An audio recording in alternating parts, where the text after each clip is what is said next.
Hi all. இன்றைக்கி நம்ம பொல்ட்டச்சைனா அதாவது மட்டன் பெரட்டல் எப்படி பண்ணுறதுன்னு பார்க்கலாம்.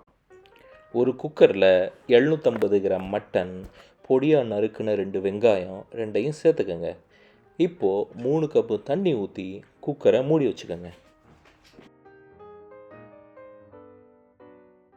இப்போது குக்கர் ஒரு விசில் வந்ததும் அடுப்பை சிம்மில் வச்சு ஒரு 15 நிமிஷம் போல் வேக விடுங்க. குக்கர் ப்ரெஷர் இறங்குனதும் மூடியை ஓப்பன் பண்ணி 1 கப்பு பொடியாக நறுக்கின தேங்காயை வீடியோவில் காமிச்ச மாதிரி நறுக்கி வச்சுக்கிட்டு இதில் போடுங்க. இது கூட 2 காஞ்ச மிளகா, கொஞ்சம் உப்பு, மிளகுத்தூள், பெருங்காயம் இதெல்லாம் சேர்த்து ஒரு தடவை கலந்து விட்டுக்கோங்க.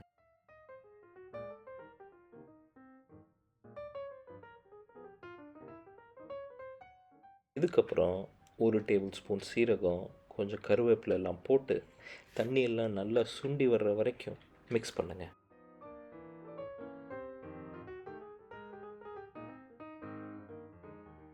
தண்ணி எல்லாம் நல்லா ட்ரை ஆனதும் கடைசியாக 1 ஸ்பூன் மிளகு பொடி சேர்த்து கலந்து விட்டால் மட்டன் பெரட்டல் ரெடி.